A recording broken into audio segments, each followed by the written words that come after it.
tothom venia a comprar, perquè teníem molts clients de Barcelona, que ja quan arribaven el divendres ja venien a carregar per la setmana i s'enduien a Barcelona. Teníem molta gent, treballàvem molt, fins que no varen posar aquests súpers grans.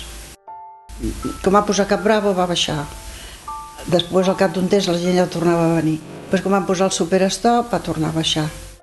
Però quan varen tenir més decadència va ser quan ja varen posar l'Intermarché aquí baix, que era més gran. I esclar, ja hi havia tants súpers que la gent ja se repartia més. Tot això va ser una modernitat i una lluita enferrissada, vull dir, una cosa que, esclar, cada cop venia menys gent. Ho va lluitar molt, no?, perquè intenta tirar endavant la cooperativa? Moltíssim, moltíssim. Varen fer mans i mànigues. I fins al punt que la Junta va arribar un moment que em va dir: Anna, com tu diguis, pleguem. Vull dir, quan no puguis més... Quin any va tancar definitivament? El 92 crec que va ser. Got to reach you, I've got to see you. Let the light shine down on me.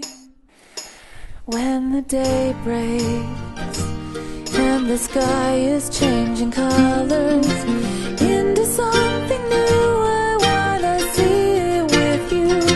Sunrise, I wanna see you again. Promise that you'll always stay.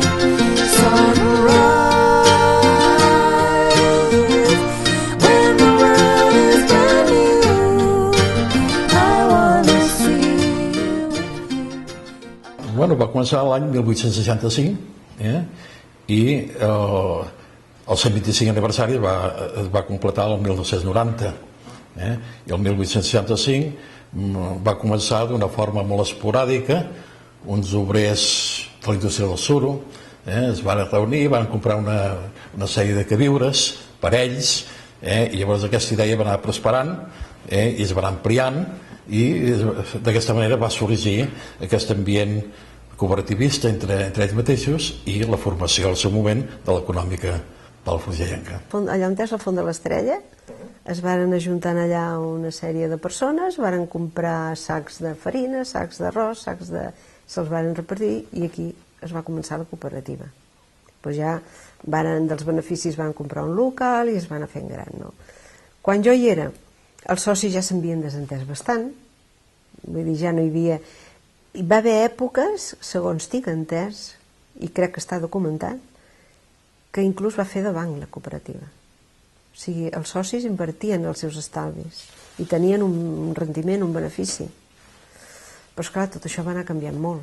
I durant la guerra inclús hi havia l'administrador que era Narcís Rotllant, que anava a Girona i portava menjar i repartien el menjar per als socis. Vull dir que va fer un servei molt important la cooperativa. Va ser una ànima de Palafrugell. Totes aquestes cooperatives també tenien la seva fase de mutualisme. O sigui, eren mútues, de fet, no?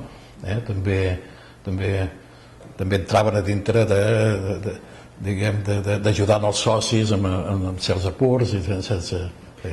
Hi havia altres cooperatives durant els anys... Sí, n'hi havia moltes, sobretot hi havia moltes mútues. Inclús hi havia una mútua de quintes, que en deien. Una mútua de quintes, aquesta era molt curiosa, perquè es pagaven unes quantitats per no anar a fer el servei militar, o sigui, pràcticament compraven una altra persona perquè fes el servei militar. Vull dir, dintre del cooperativisme hi ha hagut de tot. Nosaltres teníem la cosa aquella que érem els més antics d'Espanya, el que passa que llavors els de Canet deien que era ells, i sembla que anava de mesos, vull dir, o un o l'altre, hi havia diferència de mesos.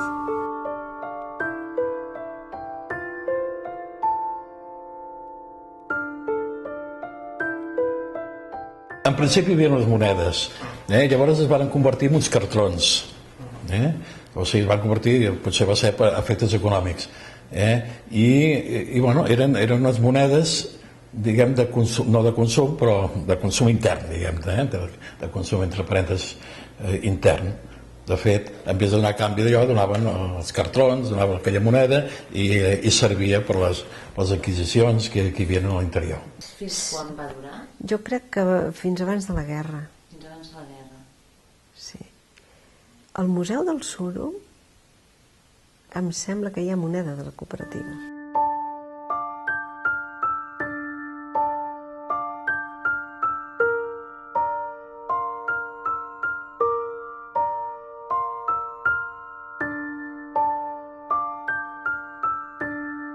Qualsevol que hi anés emplenava una sol·licitud i es podia fer soci. I llavors passaven els carnets de pares a fills i bueno, els pares feien en els fills, te dic 1000 i pico de socis. Es havia de ser soci i els socis se guardaven els tiquets i cada 3 mesos els hi donàvem, em sembla que era el 5%, no me'n recordo bé d'això. I llavors, doncs, allà hi havia unes guixetes, i anaven allà cobrant els tiquets i els hi passaven el que els hi tocava i aquella gent ho tornaven, si els hi donaven 100, 200, 300 pessetes, els ho tornaven comprant gènere a la botiga. Nosaltres inclús vàrem aconseguir fent-ne de nous, però esclar, és que arribava un moment que no tenien cap avantatge. Perquè, esclar, no hi havia beneficis per repartir i anaven a comprar allà al mateix preu que el que no era soci. Perquè, esclar, si limitàvem l'entrada dels socis encara perdíem més, no? Allà saps què passa també? Que si ets soci d'un puesto tens tots els drets. Ningú te pot imposar si has de sortir o has d'entrar.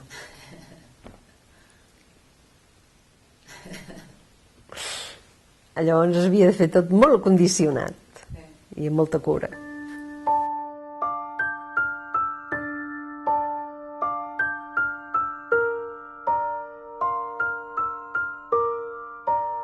Quan va començar a treballar a la cooperativa? Vaig, sí, més o menys, l'any 65, L'any 65. I va entrar com a com a dependenta. dependenta? Sí, vaig entrar, que llavors la cooperativa tenia un súper al carrer Cavallers.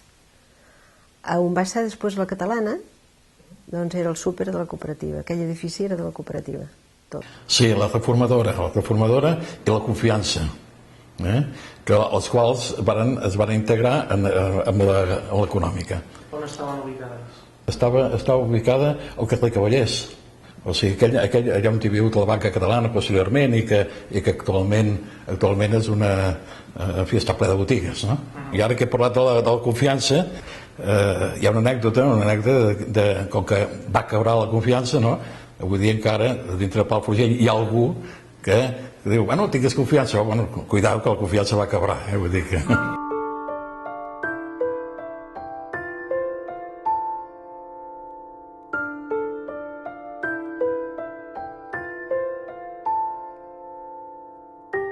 Va ser el 72 o 73 i vàrem entrar perquè era una organització popular, era algo que era del poble, era abans de la democràcia, no era després, era abans, i era una manera d'anar fent coses i d'anar intentant fer que fossin demòcrates diferents entitats del poble. Vaig trobar un establiment que llavors tirava endavant, amb el sentit, diguem, de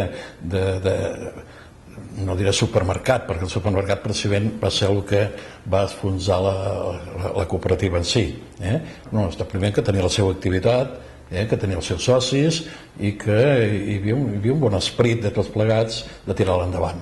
Vull dir, a veure, vàrem trobar que hi havia hagut gent del poble que en plena dictadura havia intentat mantenir-ho i ho havien mantingut bé, el qual va passar com una sorpresa, no? Perquè entres en una institució que et sembla que és tancada i vàrem trobar gent allà que realment treballaven i procuraven que allò marxés. A motiu del 125 aniversari de l'econòmica, llavors ens van posar d'acord a la Junta i em van delegar per agafar tota la documentació, tota no, però la documentació que hi havia, posar-la en solfa, i va sorgir aquest llibre que ha quedat, això jo crec que és interessant que hagi quedat, sobretot amb el pas dels anys m'han donat compte que inclús repassant alguna vegada algun article sobre associacionisme o cooperativisme, que es fa esment en aquest llibre.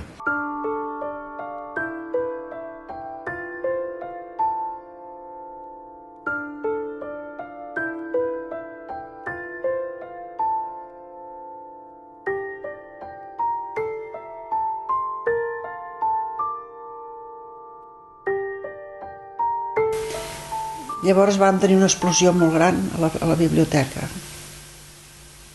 Què va passar?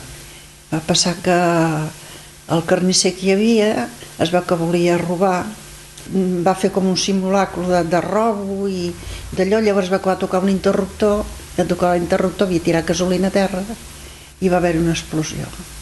I clar, allà al 5 de la matinada em truquen a casa, Anna, que ha explotat una bomba a la cooperativa. Vale. Em vaig cap a la cooperativa i bueno, allò era una pena. I sort de la cúpula, que l'onda expansiva doncs va trencar els vidres de la cúpula, va tirar la porta de darrere a terra, la porta del carrer a terra. I aquest senyor estava passant un mal moment, llavors havia fet una assegurança, es veu, va assegurar la carnisseria per el gènere, una barbaritat, que no tenia res, i es havia separat de la dona, tenia una criatura dues, una nena i un que havia acabat de néixer, vull dir, tenia molts problemes, no? Aleshores, esclar, les sospites van recaure amb ell de seguida.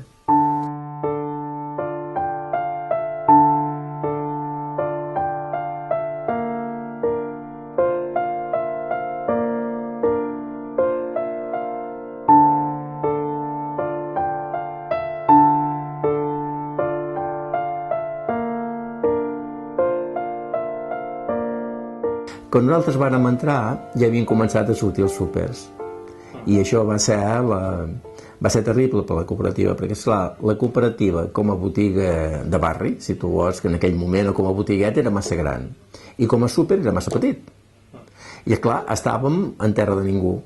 Vàrem fer acords en cadenes d'alimentació, vàrem fer una sèrie de coses, però allà sempre hi havia pèrdues. O sigui, pagaves els gastos i faltaven calés, feien préstecs, els avalaven personalment, anàvem trampejant, però és que beneficis és que no n'hi havia. Sí, inclús la cooperativa va intentar en els últims moments posar-se es va posar en contacte amb l'Eroski, que és la gran cooperativa d'Espanya, i van haver uns subministres, però clar, passava una cosa, el consum que hi havia dels productes de la cooperativa no justificaven que vingués un camió amb 4 caixes. Quan jo vaig baixar a treballar allà era una botiga tradicional, uns taulells al voltant, en un costat hi havia uns calaixos amb tapa, que era allà on hi havia el blat de moro, tot això a granel, hi havia bidons d'oli amb baixeta, vull dir, el tallant del bacallà, hi havia tal com eren abans. Però a poc es va anar remodelant i es va fer supermercat. Clar, llavors al mig de la botiga, clar, es van posar prestatges d'aquests com tenen en els supermercats.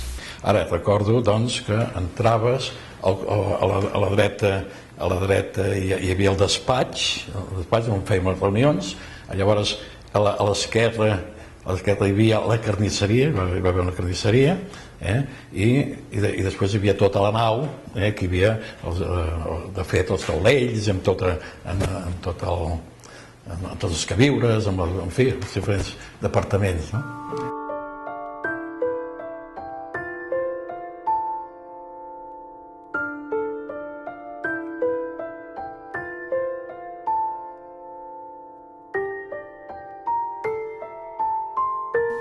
Tu anaves allà i demanaves un quilo de farina i era la dependenta la que havia de voltar i anava a pesar, bueno, la farina ja anava empaquetada, però és un suposat, no? Jo encara havia vengut cibada, ordi, segon, tot això, no? Doncs havies de voltar en el puesto que hi havia això, planar, pesar i després li portaves a la senyora. Hi havia 2 o 3 clients que eren pagesos que encara duien el blat i després venien a buscar el pa. Era un servei que donava la cooperativa anys enrere, no? Però quan jo vaig entrar encara vaig aconseguir un parell de famílies que venien a buscar el pa. Hi ha uns palafons que ja molta gent ni els veu allà dalt, perquè aquests palafons, tots els mostradors que hi havia, els palafons eren d'un tal Masó, l'arquitecte Masó. I aquests palafons estaven posats en aquests mostradors, que hi havia uns marbres blancs antics, que no sé on són. Que ara nosaltres allà hi teníem un molinet de molrar cafè d'aquells antics a sobre el mostrador Hi havia moltes coses que havíem trobat antigues a dalt, que les havíem posades per fer maco. Aquelles bombones, no sé on t'ha anat a parar, no sé de què n'han fet ni on té. Unes bombones de vidre que hi posaven els carmels aquell temps, hi posaven la colònia. Jo sé allà on és la caixa la caixa forta. La caixa forta. La té la policia municipal. Quan nosaltres vàrem marxar, a mi me varen regalar la màquina d'escriure. I llavors sé que la té la policia municipal per una anècdota que em varen trucar a veure si sabia la combinació al cap de molt de temps.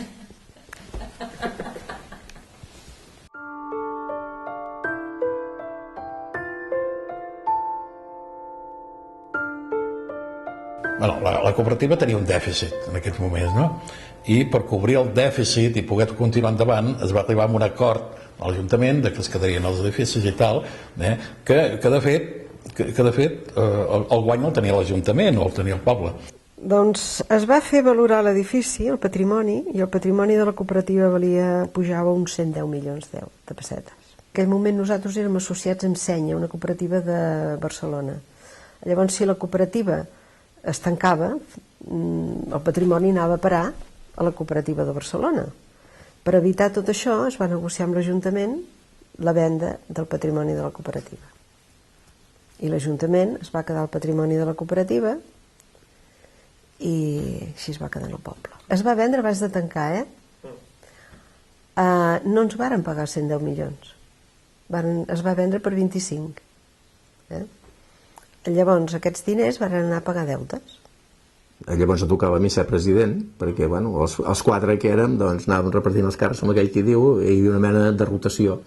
I llavors me tocaven a mi i bueno, varen decidir plegar i cedir locals a l'Ajuntament. Hi havia un gran interès en conservar sobretot l'estructura, l'edifici que era del Masó, i llavors i donar-li un contingut cultural.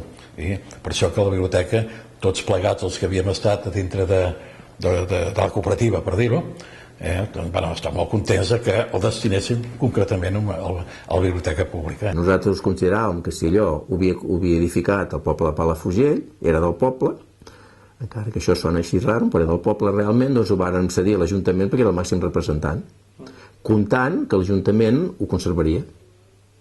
Amb un local ho va fer i l'altre local no ho va fer. El local es va saber força greu, esclar. En principi hi havia una sol·licitud d'allà de fer-hi, això és el que recordo jo ja, perquè han passat molts anys, de fer-hi una espècie de museu de les festes de primavera. I al final es va decidir que allò, en aquells moments, el que es havia de fer era vendre-ho amb unes certes condicions, de manera que fos obligat que es fessin actuacions comercials per mirar d'afavorir el centre comercial de la vila.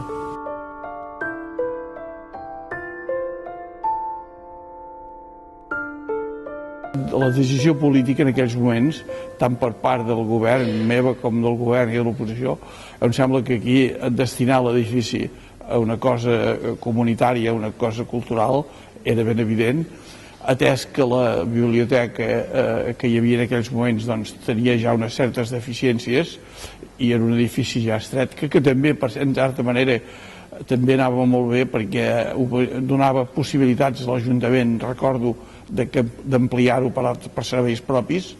Doncs portar la biblioteca aquí és una cosa que crec que va venir ràpidament, molt ben entesa per tothom i no hi va haver cap problema. Molta clientela tenia, molta. Encara trobes de gent, gent forastera. Sí, n'hi ha de forasters que sí que se'n recorden, sí. Sí que se'n recorden, sí. Sunrise, I wanna see you again. Promise that you'll always stay. Sunrise, when the world is brand new. I wanna see you with you. I wanna touch you. I wanna make you